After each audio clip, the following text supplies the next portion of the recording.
Et aujourd'hui, être fan de Dragon Ball, c'est compliqué. Personnellement, je trouve ça compliqué.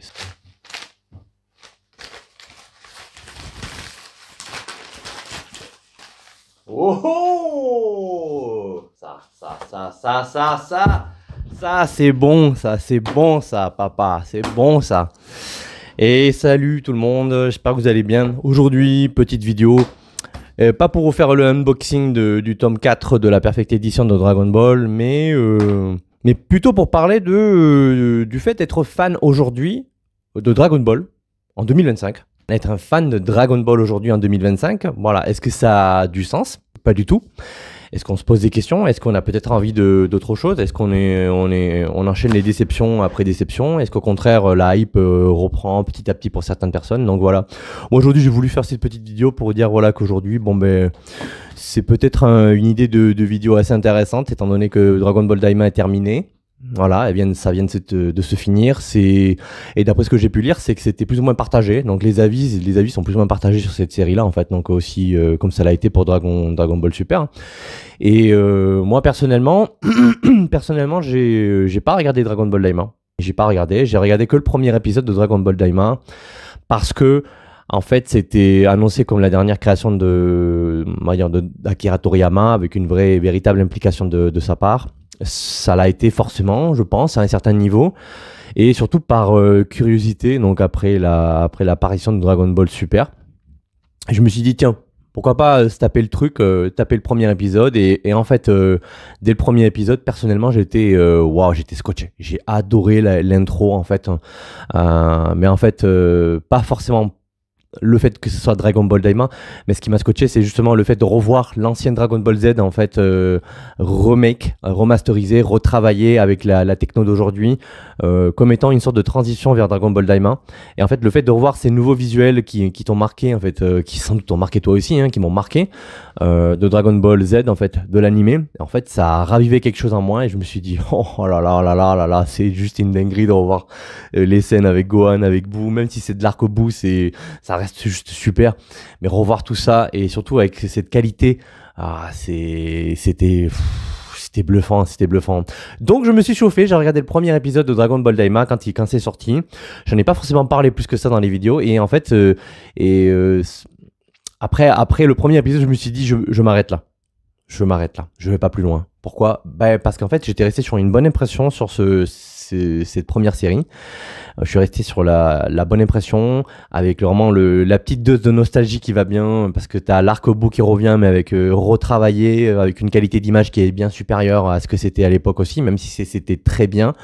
Et je me suis dit, j'ai pas envie d'être déçu, et du coup je vais m'arrêter là. Donc je vais pas continuer. À partir de maintenant, je vais surtout suivre ce qui se passe avec Dragon Ball Daima. Je vais suivre surtout ce qui se passe à travers les réseaux, les chaînes YouTube, les personnes qui en parlent, sans trop forcément m'impliquer, sans pas forcément prendre de temps là-dessus. Je me suis dit, je regarde le premier épisode et à partir de là, je m'arrête. C'était sympa. Et il y a un petit truc en plus qui m'a dit, bon, ça pourrait pas ne pas être comme ça, l'hype pourrait redescendre. Donc plutôt que d'être déçu, j'arrête. Je stoppe là. Peut-être qu'un jour je reviendrai et je me dirai, allez, je me l'ai fait. Peut-être dans quelques années, je me dirai, bon, tiens, peut-être dans quelques années, il y aura un nouveau Dragon Ball, ça sera tellement éclaté que je me dirai que, en désespoir de cause, revoir ou se mater Dragon Ball Daima, bon, ben ça va être peut-être une grosse dinguerie, quoi. Et d'ailleurs, à ce sujet, justement, est-ce qu'être trop fan de Dragon Ball aujourd'hui par rapport aux années 90 ou années 2000, est-ce que ça change quelque chose? Qu'est-ce que t'en penses? Personnellement, moi, d'après ce que j'ai vu, j'ai pas forcément trouvé de grosse hype après Dragon Ball Z. Dragon Ball GT, ça apportait un petit truc en plus, mais bon, ça n'a pas été forcément trop ça. Aujourd'hui, je jette pas trop la pierre sur DBGT, je trouve que c'est assez intéressant, il y a des trucs sympas. Il n'y a pas forcément l'essence de Dragon Ball Z, mais il y a quand même une base. Et aujourd'hui, être fan de Dragon Ball, c'est compliqué. Personnellement, je trouve ça compliqué. J'arrive pas à adhérer. Depuis que DBS est sorti, ça a été une hype, un nouvel élan, un nouvel espoir pour te dire que oui, effectivement, il y a quelque chose tu vas réussir à retrouver ça. Tu vas réussir à retrouver ça, bon sang. Et en fait, oui, au début, avec l'arc Black Goku, c'était intéressant. Ça apportait de la nouveauté, un peu de rafraîchissement, un peu dans le scénar. Je me dis, ouais, tiens, il y a une intrigue intéressante avec une histoire temporelle, un Black Goku qui apparaît. Qu'est-ce que c'est intriguant, c'était vraiment sympa. Et à partir de là, et après ça, Après ça, moi j'ai commencé un peu à décrocher, même au niveau du manga à papier, quoi, comme si tu as pu voir un petit peu dans les vidéos précédentes, c'est que j'en ai acheté plusieurs, je me suis dit, bon, c'est sympa, ça repart, j'accroche bien, et finalement, au fil des mangas, ben, déception, même au fil de l'animé, donc j'ai vite décroché, j'ai plus vite décroché l'animé DBS que le manga. Voilà, donc et j'ai continué ma vie, j'ai retourné à Dragon Ball Z. Je pense que la plupart d'entre vous, hein, je pense que si tu regardes cette vidéo aussi, c'est que peut-être tu es concerné par la question, tu fais partie peut-être des millénials, des gens qui ont connu Dragon Ball Z et à l'époque, dans les années 90, et que ça a été une grosse dinguerie, quoi, et qu'aujourd'hui, bon, ben, tout ce qui apparaît aujourd'hui dans Dragon Ball, ça te déçoit, c'est une vraie déception. Et je pense qu'il y en a beaucoup qui ont décroché complètement, quoi. Pour eux, Dragon Ball, c'est surtout Dragon Ball et Dragon Ball Z et ont beaucoup décroché, comme moi d'ailleurs. Hein. Moi, après j'ai un peu décroché, je me suis plus trop remis. Et Daima, c'est pareil, quoi. Donc, je me suis dit, ça va peut-être faire la même chose que Dragon Ball Super. Au début, ça va être sympa. Et après, ça va peut-être perdre un peu en intensité, en intérêt. Je veux plus retrouver l'âme que j'avais retrouvée dans Dragon Ball Z. Après, j'étais plus petit, j'étais plus jeune, donc j'ai quand même changé. Donc, c'est vrai qu'aujourd'hui, peut-être que je suis plus exigeant. Est-ce que je cherche plutôt de la nostalgie avant tout? Mais bon, j'ai pas réussi à trouver ça, finalement. Donc, du coup, d'où le fait que je me suis dit, voilà, regarde le premier épisode de Dragon Ball Daima et arrête-toi là, c'est terminé. Et voilà. Et tout le reste, les films DBS, tout ça, tu mets de côté, tu suis, voilà, tu regardes, mais sans aller chercher vraiment l'actu. Et c'est terminé. Tu reviens vraiment sur les basiques là-dessus, personnellement. Donc, à compléter ta série, à creuser davantage l'univers DBZ, parce qu'il y avait tellement de choses à découvrir aussi. Hein, donc, et puis c'est le but aussi. Donc, je pense que je me suis dit, d'un côté, nourris encore cette nostalgie, ça te fera du bien, plutôt que de continuer à suivre l'actualité Dragon Ball aujourd'hui, parce que c'est... Désolé les gars, désolé, mais ils sont pas foutus de faire un bon scénario, alors que la techno, elle est là pour faire du bon animé, du bon visuel, mais les scénars, ça tient pas forcément la route, quoi. Donc, et puis, pourquoi pas nous proposer un remake à ce moment-là? Faites-nous un remake, vous avez la techno aujourd'hui pour faire vraiment quelque chose de visuellement esthétique, d'esthétiquement beau, de visuellement agréable, magnifique, sublime. Et alors pourquoi ne pas reprendre la base de Dragon Ball et Dragon Ball Z et vous faites un remake là-dessus? Donc voilà, vous reprenez le scénar, l'histoire, l'intrigue, en l'améliorant peut-être un tantinet de DB et DBZ, et vous appliquez la techno et vraiment le rendu visuel qu'il y a aujourd'hui. Et je pense que ça serait une grosse dinguerie. Ça serait la dinguerie du moment. Inégalable. Donc, mais non, je pense qu'ils le feront peut-être un jour. Et j'ai lu dans certains commentaires de vidéos, dans les réseaux, il y en a pas mal qui prennent un remake de DBZ justement. Et pour eux, c'est le seul espoir. Se dire, les gars, arrêtez de détruire cette licence. Arrêtez de la mettre plus bas que terre. Donc, faites quelque chose. Donc, reprenez l'existant, améliorez-le si vraiment vous voulez vous faire un kiff sur le visuel, sur l'image, sur la vidéo.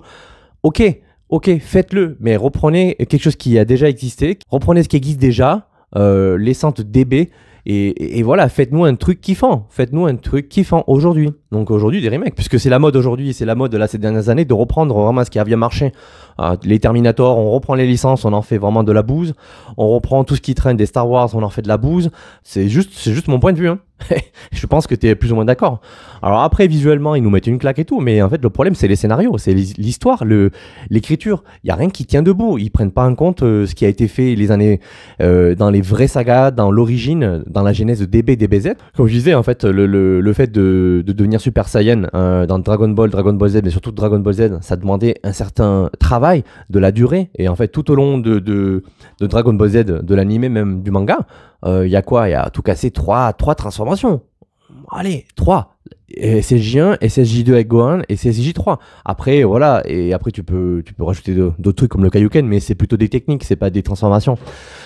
Donc voilà, 3 transformations voilà, dans une saga entière qui a duré à peu près 10 ans. Voilà. J'ai l'impression que les nouveaux entrants dans Dragon Ball, dans la licence Dragon Ball, c'est qu'ils découvrent Dragon Ball. En fait, ils le découvrent à travers Dragon Ball Super. Et ils ont des arguments solides aussi pour justifier le fait que ce soit une bonne série par rapport à Dragon Ball Z. Et on arrive au gros débat en fait où t'as ceux qui défendent Dragon Ball et Dragon Ball Z et ceux qui clashent, ceux qui sont en train et ceux qui défendent Dragon Ball Super. Et avec toute cette communauté en train de se taper dessus. Alors oui, à tort, mais c'est ce que je ressens en tout cas, et c'est vrai que on peut pas critiquer les nouveaux entrants qui découvrent la licence à travers Dragon Ball Super par exemple. Donc voilà, ils ont connu que ça, ils étaient en âge de connaître Dragon Ball Super, ils ont peut-être pas eu la curiosité d'aller voir Dragon Ball Z de suite, ils le feront peut-être après, certains l'ont déjà fait, peut-être qu'ils ont réussi à comparer, ils ont peut-être pas trouvé ça top. C'est pour ça peut-être l'idée aussi de refaire un remake de Dragon Ball Z aujourd'hui avec les nouvelles technologies d'aujourd'hui, c'est peut-être pour montrer aux générations actuelles, aux nouvelles générations, que Dragon Ball Z, c'était quelque chose de puissant. Et justement, prendre le scénario, prendre l'intrigue de ce qui a été fait avant, le remasteriser, le remake, faire un bon remake, mais assez fidèle, avec les mêmes voix, les mêmes musiques, etc. Après, pour des questions de droit, je pense que c'est pas tout à fait possible, mais aujourd'hui, avec des IA, ce serait envisageable, en fait, hein, sans pour autant aller aussi loin. Mais voilà, leur dire, voilà, les gars, avant, c'était ça. Et maintenant, on vous le remet au goût du jour avec le vrai visuel de Dragon Ball Super, Dragon Ball Daima. Et voilà, et comme ça, voilà, faites-vous votre opinion là-dessus. Et vous allez voir que voilà, DBZ, c'était pas de la dope, c'était pas un truc pour les vieux millénials. C'était vraiment une grosse dinguerie. Et là, je pense que le débat pourrait prendre une autre tournure. C'est juste un avis personnel encore une fois. Donc après, voilà, beaucoup de questions qui se posent sur l'avenir de Dragon Ball pour la suite, maintenant que Akira Toriyama n'est plus là et que Dragon Ball Daima a terminé. Qu'est-ce qu'ils vont nous pondre encore? Donc je sais pas. Donc c'est vrai que personnellement, je suis assez désabusé, non, parce que bon, j'ai toujours de quoi me rattacher, ma nostalgie, mes souvenirs, ça quoi. Donc ça, c'était et c'est toujours pour moi une valeur sûre. Après, est-ce qu'il y a quelque chose peut-être qui sera à la hauteur, qui va peut-être égaliser ou se dire ou dépasser tout le reste, se dire ok, voilà, ils ont compris, il y a des gens qui ont écrit, qui ont réalisé, qui ont compris, c'était des fans de Dragon Ball qui étaient là dès la première heure. Ils ont réussi à comprendre, à retranscrire vraiment l'essence même, à essayer de trouver, à apporter une vraie cohérence logique entre tout ce qui se passe. Donc, qu'est-ce qui peut être fait, qu'est-ce qui arrive pas, sans partir dans des trucs très compliqués au niveau des power-up et tout ça, les power level, les puissances des ci, de ça. Moi, personnellement, c'est un truc qui m'insupporte, moi, ça me gave, ça. Donc, moi, je suis plutôt dans l'esprit aventure, surprends-moi. Les niveaux de force, on les voit, on les comprend. On n'a pas besoin d'avoir des chiffres à côté. On comprend que, voilà, que Vegeta, il défonce Cell en deuxième transformation. On comprend après qu'une fois que Cell a absorbé ses 18, c'est lui qui défonce Vegeta. C'est clair. Ce qu'on veut, c'est vraiment de l'intrigue, de l'écriture, vraiment des trucs qui nous fassent vraiment kiffer, quoi. Et c'est ça qu'on veut. C'est redécouvrir un peu, par exemple, la première fois que tu as vu Cell. Tu te rappelles de la première fois où tu as vu Cell à la télévision ou sur un manga? Moi, je m'en rappelle. Hein. J'ai la chair de poule, les gars. C'était effrayant. J'avais l'impression de voir un film d'horreur. Ce truc-là qui était apparu, c'est la première fois que je l'ai vu à l'écran. J'ai flippé parce que c'était vraiment un game changer. Le gars, c'était pire que Freezer. Freezer, ça va, avec ses formes un petit peu diverses et variées. C'était déjà quelque chose. Mais lui, il arrive, ce Cell, avec sa tronche de cake. Mais le mec, il en jette, même dans sa transformation la plus basique, avec sa queue, il absorbe des gens. Enfin bon, bref, je veux dire, il est rapide, il est agile, il a toutes les techniques en fait des Z-Warriors. Enfin voilà. Et le mec, il marche tranquille, hein. Il est easy, hein. Il est avec assurance, hein. Il va atteindre son but, hein. Ça, je t'ai pas retrouvé ailleurs. Cite-moi un vilain qui a le même charisme que Cell, par exemple, en première transformation. Je pense que t'en trouveras pas. Parce qu'il y en a pas. Donc voilà, c'était la petite réflexion. J'espère que cette vidéo n'a pas été trop longue. Donc c'était juste histoire de dire, est-ce qu'être fan aujourd'hui de Dragon Ball en 2025, même en 2026, même plus tard, hein, est-ce que ça a du sens aujourd'hui? Qu'est-ce qui a changé? Est-ce qu'il y a beaucoup de choses qui ont changé? Personnellement, je suis toujours fan de Dragon Ball Z. Voilà, j'ai pas adhéré au Dragon Ball d'aujourd'hui. J'ai personnellement du mal, même si je suis vite fait comme ça, je prends pas le temps de regarder les séries, ça m'intéresse pas. Donc j'ai complètement décroché. Pour moi, voilà. Moi je suis resté old school. Hein. Bon, ça tu l'as compris. Hein. D'ailleurs cette chaîne est basée que sur la nostalgie de ces temps-là. Donc voilà. Donc dis-moi en commentaire ce que t'en penses. Peut-être que t'as une opinion un petit peu plus développée que la mienne. Avec des vrais arguments, avec des vraies choses, dans le respect. Voilà, si tu as des choses à dire, c'est dans le respect. Hein, on respecte tout le monde, on se clash pas là-dessus. Et puis voilà. Et je suis curieux de savoir, donc comme la plupart des gens, hein, donc le débat peut être vraiment intéressant. Qu'est-ce que t'en penses? Est-ce que t'es d'accord avec ce que je dis ou pas du tout? Pas du tout. Enfin voilà. Écoute, sur ce, je te dis à très bientôt. Merci à toi. Ciao.